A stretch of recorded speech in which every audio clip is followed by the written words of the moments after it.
종료주일 우리에게 말씀하시는 주님의 음성을 함께 듣기 원합니다. 누가복음 19장 28절부터 40절까지의 말씀 우리 같이 읽고 함께 나누겠습니다. 마지막 40절은 합심해서 함께 읽겠습니다. 예수께서 이 말씀을 하시고 예루살렘을 향하여 앞서서 가시더라.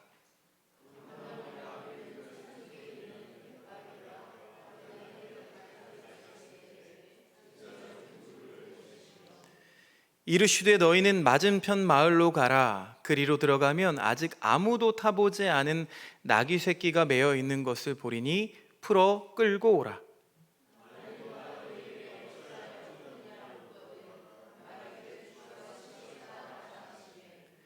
보내심을 받은 자들이 가서 그 말씀하신 대로 만난지라.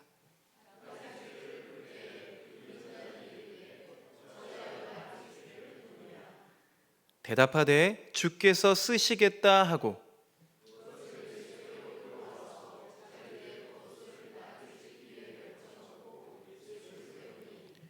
가실 때에 그들이 자기의 겉옷을 길에 펴더라. 네, 37절입니다. 제가 이거 올리겠습니다. 이미 감람산 내리막길에 가까이 오심에 제자의 온 무리가 자기들이 본 바 모든 능한 일로 인하여 기뻐하며 큰 소리로 하나님을 찬양하여 이르되 찬송하리로다 주의 이름으로 오시는 왕이요 하늘에는 평화요 가장 높은 곳에는 영광이로다 하니 무리 중 어떤 바리새인들이 말하되 선생이여 당신의 제자들을 책망하소서 하거늘 대답하여 이르시되 내가 너희에게 말하노니 만일 이 사람들이 침묵하면 돌들이 소리 지르리라 하시니라. 아멘. 좋으신 주님의 은총과 평강이 여러분 가운데 함께 하기를 빕니다. 원고를 준비하는 시간은 날씨가 좀 따뜻한 시간이었는데 오늘 일부 예배 설교를 하는데 바람이 불고 막 비가 쏟아지고 이러는 거예요. 그래서 꽃샘추위가 완연히 물러난 봄입니다 라고 이야기해야 되는데 그게 참 말하기가 어려운 시간인데 다시 해가 비치고 있는 것 같습니다. 어찌됐건 가벼운 옷차림으로 다니기 좋은 계절이 찾아왔습니다. 집에 있는 아기랑 이렇게 꽃 구경을 하다 보면은요 꽃이 핀 걸 보고는 아이는 우와 우와 하고 감탄사를 내뱉습니다. 그러니까 아이가 보기에도 그 모습이 예쁘게 보이는 거죠.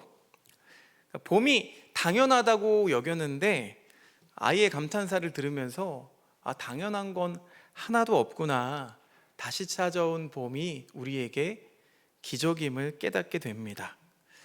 우리는 점점 감탄사를 잃어버리는 것 같아요. 천국은 어린아이와 같지 않으면 들어갈 수 없다고 하죠. 사소한 것에도 하나님의 숨결을 발견하고 온갖 것들을 다 아름답고 신비롭게 느낄 줄 아는 여러분들이 되시기를 주님의 이름으로 축원드립니다. 사순절 마지막 주일입니다. 교회의 전통은 이날을 종려주일 혹은 순환주일이라고 부릅니다.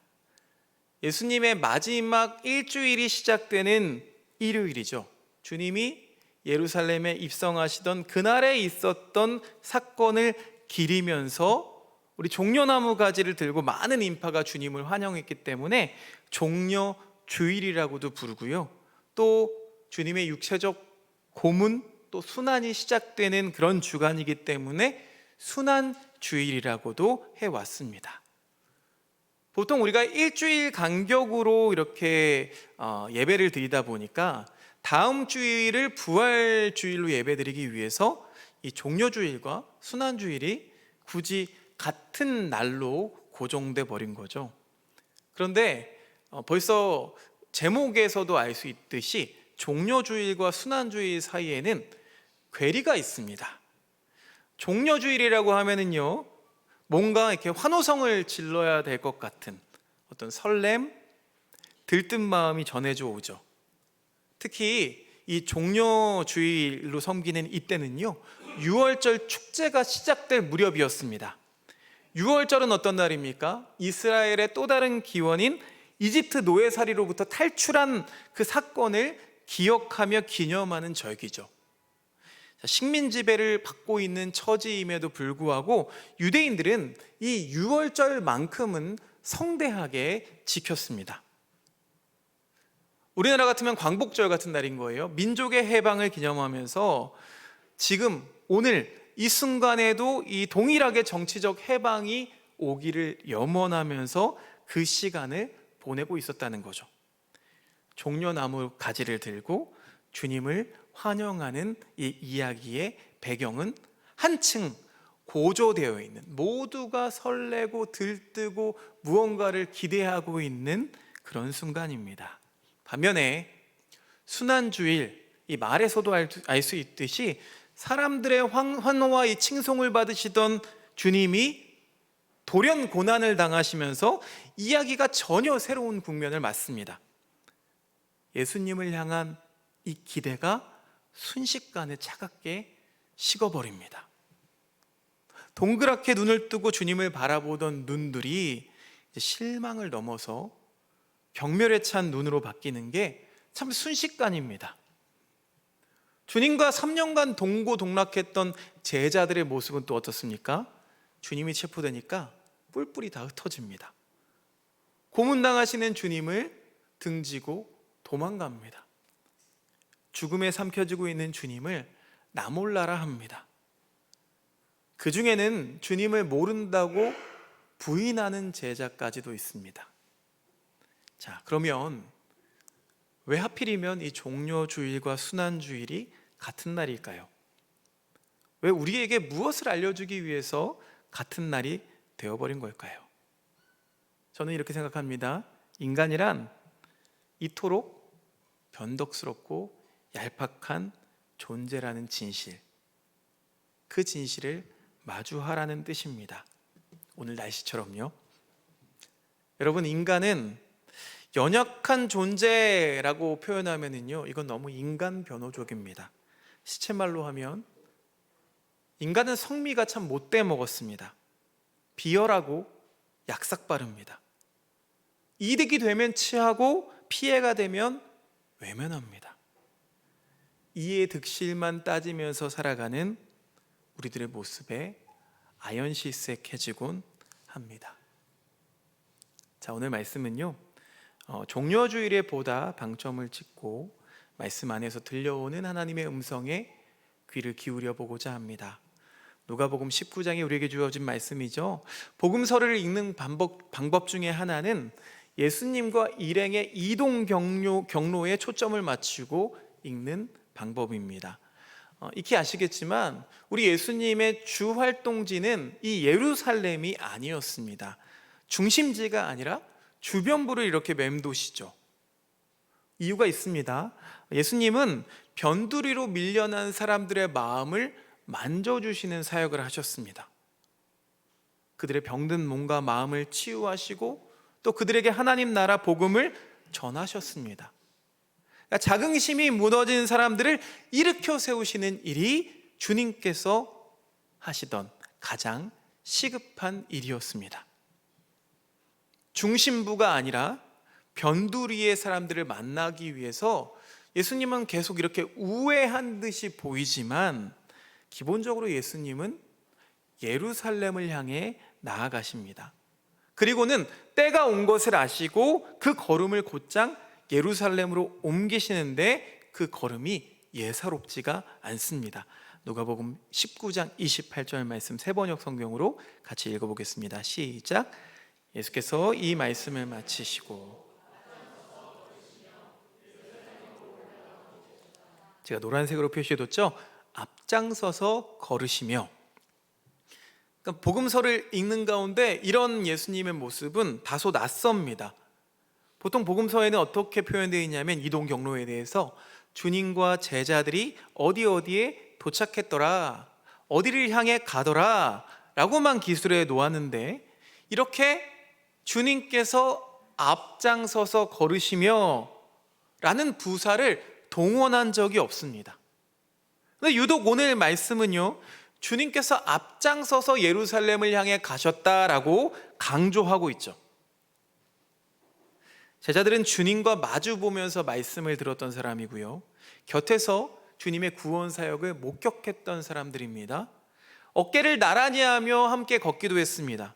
그런데 예수님의 이 마지막 일주일의 시작만큼은 주님은 홀로 앞서가십니다. 그때 제자들은 어땠습니까?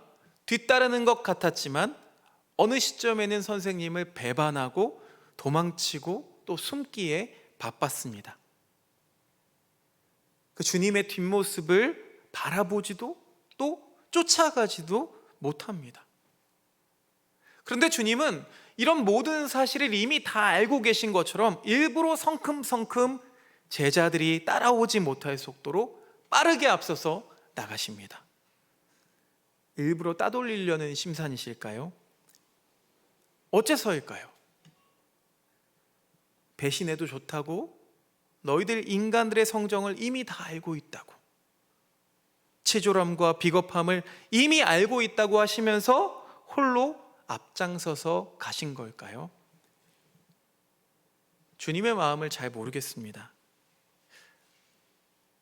자신이 십자가에 달려 죽어가는 것을 직접 목격하지 않더라도 부활 이후에는 이들이 주님을 위해 헌신하는 참 제자들로 거듭날 것을 이미 알고 계시면서, 믿으시면서 그 골고다 언덕을 뚜벅뚜벅 걸어 올라가신 건 아니었을까요? 자, 이제 예루살렘의 주변 광경을 함께 나누기 원합니다. 우리 누가복음 읽어봤지만 19장 29절부터 36절까지 말씀을 세번역 성경으로 다시 한번 한 목소리로 읽어보겠습니다. 시작. 예수께서 올리브산이라 불리는 산에 있는 벳바게와 베다니에 가까이 오셨을 때에 제자 두 사람을 보내시며 말씀하셨다. 맞은쪽 마을로 가거라. 거기에 들어가서 보면 아직 아무도 타본 적이 없는 새끼 나귀 한 마리가 매어 있을 것이다. 그것을 풀어서 끌고 오너라. 혹시 누가 너희에게 왜 푸느냐고 묻거든 주님께서 그것을 필요로 하십니다 하고 말하여라. 보내심을 받은 사람이 가서 보니 예수께서 그들에게 말씀하신 그대로였다. 그들이 새끼 나귀를 푸는데 그 주인들이 그들에게 말하였다. 그 새끼 나귀는 왜 푸는 거요? 그들이 대답하였다. 주님께서 그것을 필요로 하십니다. 그리고 그들이 그 새끼 나귀를 예수께로 끌고 와서 자기들의 옷을 나귀 등에 걸쳐 얹고서 예수를 올라타시게 하였다. 예수께서 나아가시는데 제자들이 자기들의 옷을 길에 깔았다. 아멘. 주님께서 예루살렘에 입성하시는 이 광경을 세번역 성경으로 다시 한번 읽어보았습니다. 그리스도인들에게 이 장면은 아주 정겨운 장면이기도 하지만 또 한편으로는 너무 진부한 장면이기도 합니다. 그렇지만 오늘 다시 한번 그 이야기를 장면으로 한번 머릿속에 떠올려 봅니다. 주님이 제자들에게 나귀 새끼 한 마리를 빌려오라고 청하시죠. 또 사람들은 주님이 오셨다는 소식을 듣고 자기의 겉옷을 벗어서 주님 오실 길을 예비합니다. 자기에게 가장 값진 것이죠. 겉옷으로 카펫을 만듭니다. 또 오늘 말씀에는 언급되진 않았지만 종려나무 가지를 들고 주님을 이렇게 환대합니다. 적어도 이 이야기는 1년에 한 번씩은 우리가 들어온 탓에 우리들의 머릿속에는 이 장면이 영상처럼 각인되어 있습니다. 그런데 여기 장소, 예루살렘이라는 곳을 우리가 집중해 봅니다. 제가 전에도 말씀드렸지만 인간들은 장소라는 것에 천착하죠. 인간은 땅에 잇대어 사는 존재이기 때문에 그렇습니다. 그래서인지 몰라도 이 고향이라는 말도 그렇고 인간은 어떤 공간에 애착을 느끼며 살아갑니다. 그 장소라는 기반 위에 상호가 사회적 존재로 작용을 하면서 살아가죠. 자, 장소 얘기를 하니까 여러분 10년이면 강산이 변한다는 말이 있는데 정말 그렇던가요? 정말 그렇더라고요. 허락된 땅이 좁아서 그러는 걸까요? 우리 한국인들의 삶의 자리는 아주 자주 변화합니다. 신도시 이렇게 가보시면은요, 예전에는 막 농가 밭이었던 곳이 언제 이곳이 이렇게 변화됐는지 막 눈이 휘둥그레집니다. 그런데 그 이면에 이야기가 있죠. 그 이면에는 그 원주민들은 쫓겨나기에 급급합니다. 농지가, 내가 살고 있는 집이 도심지가 되어서 삶의 터전을 잃어버려서 자발적이 아니라 타발적으로 실향민이 되어버리는 거죠. 또 도시의 실핏줄이라고 부르는 골목길은 점차 역사의 뒤안길로 사라져 버리고 있습니다. 골목길이 참 없는 것 같아요. 예전에는 그 골목길에서 정다운 이야기들이 펼쳐졌는데요. 고추도 말리고, 그렇죠? 뭐 사방치기도 하고, 그리고 엄마가 저녁에는 꼭 누구누구야 밥 먹으러 들어와라, 이런 소리도 들리고 했는데 그 골목길이 점차 사라져 버리고 있습니다. 인간보다는 자동차가 다니는 길을 만드는데 혈안이 돼 있는 것 같아요. 그래서 좋은 도시라고 하면은 어쩌면 뭐 최첨단 이런 그런 모습보다는 과거의 흔적을 잘 보존한 도시가 좋은 도시일지도 모르겠다는 생각을 해보게 됩니다. 자, 오늘 말씀의 배경인 이 예루살렘이라는 도시는 어떻습니까? 엄청난 역사가 집약된 장소죠. 지금도 그렇고 또 고대 사회에서도 마찬가지입니다. 독일은요, 유대인들을 학살하는 사건을 참회하면서 수많은 추모비들을 독일 베를린이라는 도시의 한복판에 세웠다고 합니다. 그 숫자가 무려 2711개의 추모비들이 놓여 있다고 해요. 아직 그 도시를 가보지는 못했지만 그 모습을 보면은요, 숭고함이 느껴질 것 같습니다. 학자들에 따르면 예수님이 살던 이 시절 당시에 예루살렘으로 향하는 길목에는 수많은 십자가들이 세워져 있었다고 해요. 한 예로, 역사적인 예시로 나사렛 옆에 있는 동네 세포리스라는 동네에서 민중의 반란이 일어났다고 합니다. 그런데 로마군은 동네의 모든 사람들을 처형해서 2,000개의 십자가를 마을 입구에 세워두었다고 합니다. 자, 이렇게 예루살렘으로 가는 길에 세워진 십자가들이 전하고 있는 메시지가 무엇인지 여러분 짐작이 되시죠? 무슨 뜻일까요? 니네 까불면 이렇게 돼. 까불면 죽어. 로마 제국에 감히 대항하면 너희들이 사는 땅은 황무지가 될 거고 너희 동네 사람들은 모두 죽음이 될 거야. 그러니까 저항할 생각 자체를 하지 말라고 위협하는 기호가 바로 이 십자가입니다. 겉만 그렇던가요? 정치범을 처형하는 사형틀이 또 십자가이기도 했습니다. 그러니 이 십자가는 모욕, 치욕, 억압의 상징입니다. 로마군이 두려워하면서 살라고 이 이스라엘 백성들을 위협하기 위해서, 공포감을 조성하기 위해서 곳곳마다 십자가를 질비하게 세워놨습니다. 모든 것이 집중되어 있고 화려해 보이는 이 예루살렘으로 향하는 길에 놓여 있는 광경이죠. 사랑하는 여러분, 우리는 중심부의 화려함만 보아서는 안 됩니다. 화려함 이면에 가려진 진짜 모습을 볼 수 있어야 합니다. 제가 아이들을 데리고 말레이시아를 몇 번 다녀왔는데, 말레이시아는 파빌리온이라는 엄청 큰 쇼핑몰이 있습니다. 그 쇼핑몰에 갈 때 꼭 아이들을 데려가는 공간이 있어요. 그 쇼핑몰 옆에 나 있는 조그만 골목으로 들어갑니다. 그 골목에 들어가면 코를 찌르는 냄새가 납니다. 음식 냄새인지 아니면은 토사물 냄새인지는 알 수 없는데요. 그런데 그 파빌리온에서 일하는 노동자들이 그곳에서 한 끼 식사를 해결합니다. 그러니 이 화려함은 이 옆에 놓여 있는 그런 누추하고 초라한 곳에서 일하는 사람들의 노력을 통해서 만들어지고 있다는 거죠. 화려함만 보지 말고 이 숨어져 있는 부분도 함께 봐야 된다라고 그곳을 꼭 견학을 시켜줍니다. 여러분, 우리도 그랬으면 좋겠습니다. 중심부의 화려한 모습만 보지 않고 그 이면에 가려진 진짜 소외당하고 외면당한 사람들을 볼 수 있었으면 좋겠습니다. 그러면서 이런 부분도 상기해 봤으면 좋겠습니다. 유월절, 이 유월절 하면은 유대인들의 축제라고 말씀드렸어요. 그러면 반대로 로마 제국의 입장에서는 이 날이 어떤 날입니까? 잔뜩 긴장하는 날이 됩니다. 보통 유대인들이 독립운동을 일으킨 날이 대부분 또 이 유월절이기 때문에 그렇습니다. 그래서 로마군은 평소보다 더 촘촘히 경비를 세우고 때로는 로마 본토에서 군사들을 지원받기도 했습니다.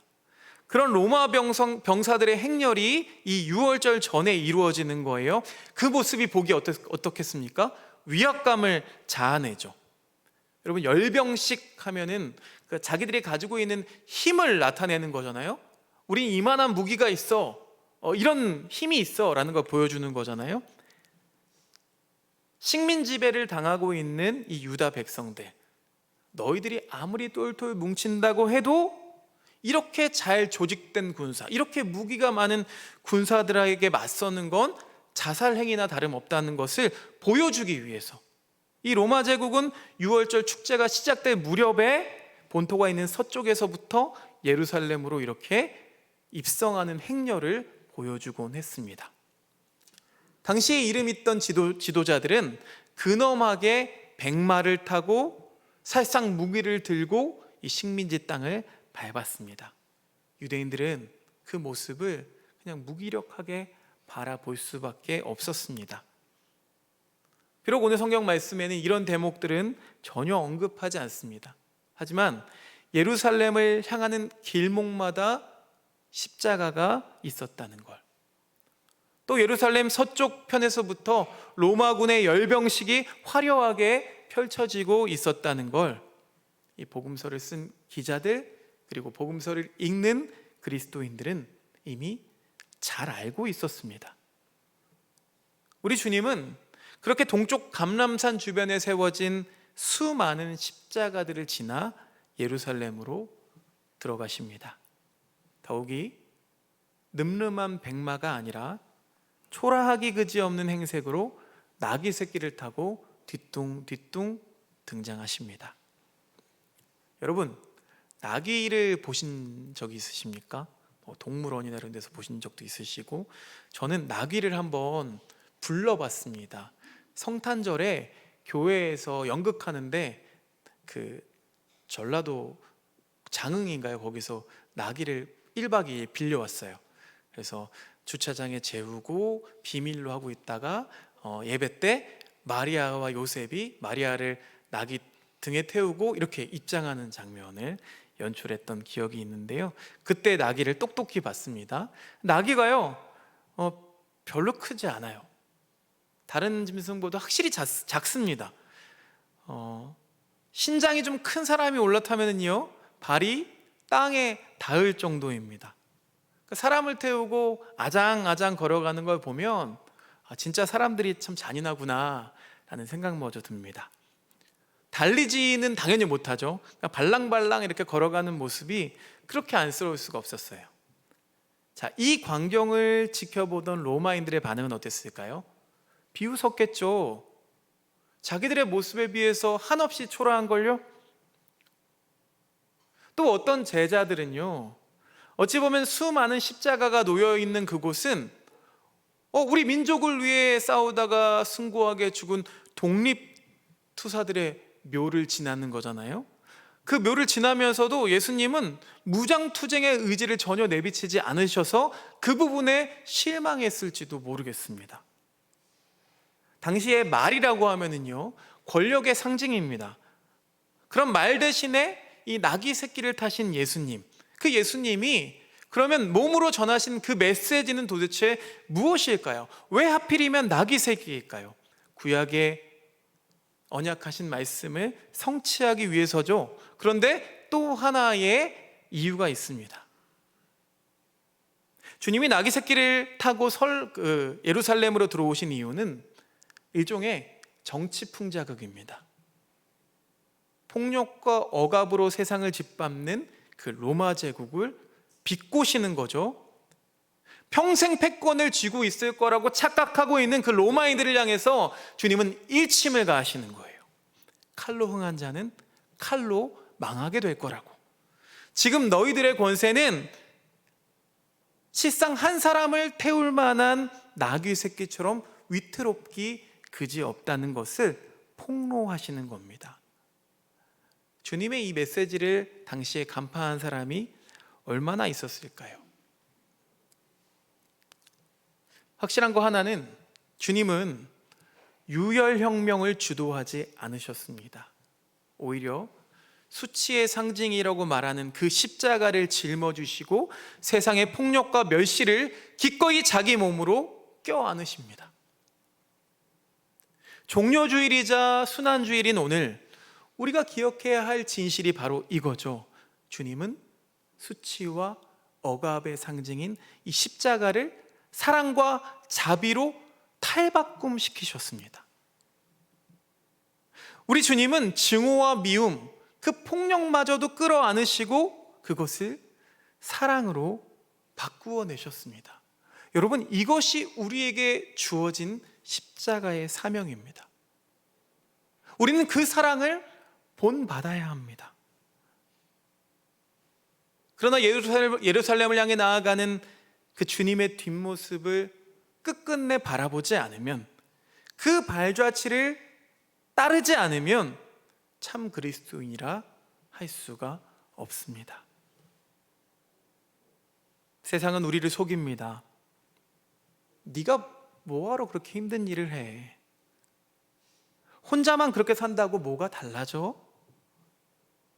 뭘 그렇게 애를 쓰면서 살아? 그저 구경꾼이 되어서 살라고? 뭘 그리 사서 고생하느냐고 우리들을 자꾸 꼬드깁니다. 세상의 부조리와 부당함에 맞서서 한 거 하지 말라고 합니다. 세상의 폭력은 당연한 거라고, 멸시는 당연한 거라고 그러려니 하고 방관하라고 우리를 유혹합니다. 영화 위대한 쇼맨, 저도 즐겁게 본 영화인데 그 영화의 실제 주인공은 그렇게 아름답지 않습니다. 피어리스 테일러 바넘이라는 사람인데요, 최초로 프릭쇼라는 서커스를 도입한 인물입니다.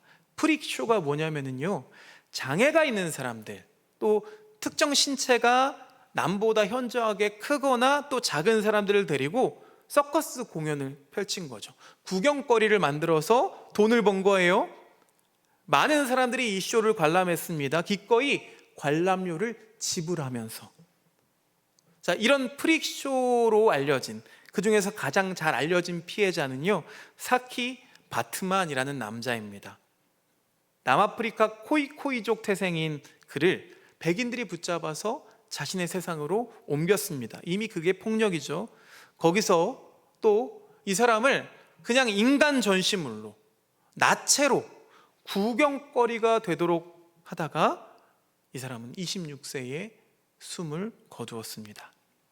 노예제도, 인종차별, 식민지배, 이 인류 근대사에서 벌어졌던 폭력이 사실 이 바트만 사건 하나에 잘 축약되어 있습니다. 여러분, 인간이 인간을 대상화할 수 있다는 게 얼마나 끔찍하고 얼마나 야만적인 작태인가요? 오늘날 이런 프릭쇼는 찾아보기 힘들긴 하지만 여전히 우리 사회에는 차별과 배제, 혐오 문제, 이런 것들이 완전히 해결된 건 아닙니다.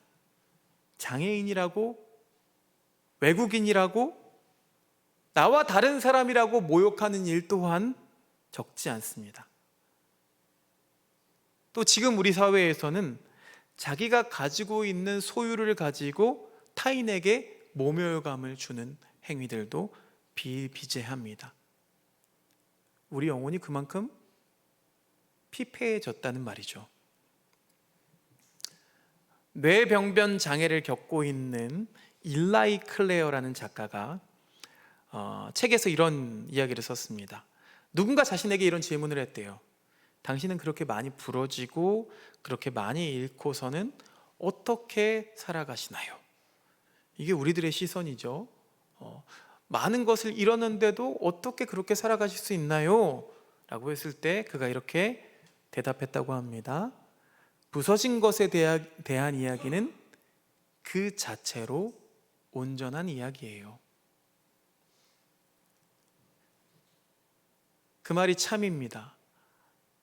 부서진 것, 십자가는 수치와 치욕의 상징이었습니다. 부서짐의 전형이었습니다. 그러나 그 십자가가 온전케 되는 것처럼 우리의 시선을 고쳐야 합니다. 자, 일라이 클레어의 이 말을 보니까 우리 한국 교회에도 잘 알려진 시인 한 분이 생각이 났습니다. 송명희 시인이십니다. 송명희 시인이 쓰신 노래가 있죠. 나 가진 재물 없으나 공평하신, 이 찬양 다 아시죠? 이 찬양 말고요, 다른 시 하나를 꺼내보는데요, 나는 황제보다 하인이 부럽습니다 라는 시인데요, 이 시를 우리 같이 함께 읽어봤으면 좋겠습니다. 나는 황제보다 하인이 부럽습니다. 송명희. 시작. 나는 섬김을 받는 황제보다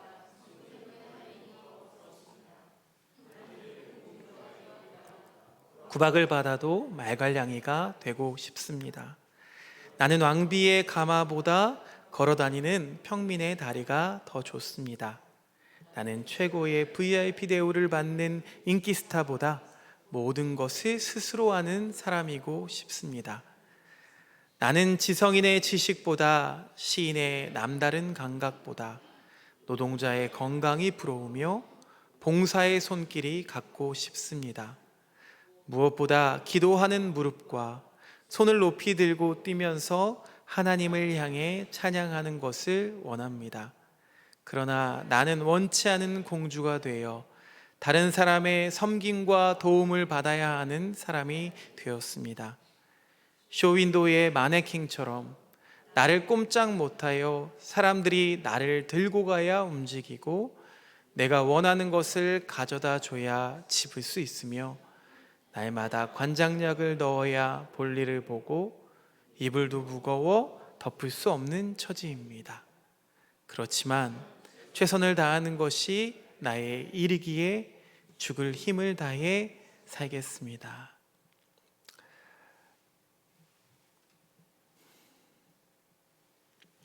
우리가 차마 느끼지 못하는 고백인 것 같습니다. 모든 것이 당연하다고 여겼지만 당연한 건 하나도 없습니다. 주님은 십자가의 길, 하필이면 깨지고 부서진 길을 걸으십니다. 가진 자들에게 온갖 수모를 당하면서 고초당하셨습니다. 주님의 뜻을 아는 이가 하나도 없습니다. 그렇지만 주님의 희생은 헛되지 않았습니다.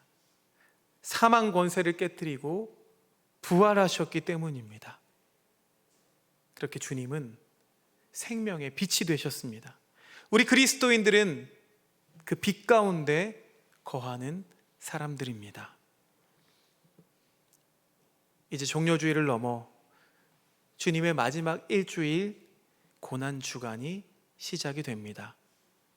주님의 고난을 우리가 묵상하며 미움과 증오를 얼싸 안으시는 그 주님의 사랑을 묵상하는 시간을 보내시기를 바랍니다. 여러분, 오직 그 사랑만이 우리를 하나로 묶어줄 수 있습니다. 오직 그 사랑만이 한 사람 한 사람을 일으켜 세울 수 있습니다. 완전한 역전을 이루신 그 하나님, 그 하나님의 사랑을 체험하고 증언하며 살아가는 한 주간 보내시기를 주님의 이름으로 축원드립니다.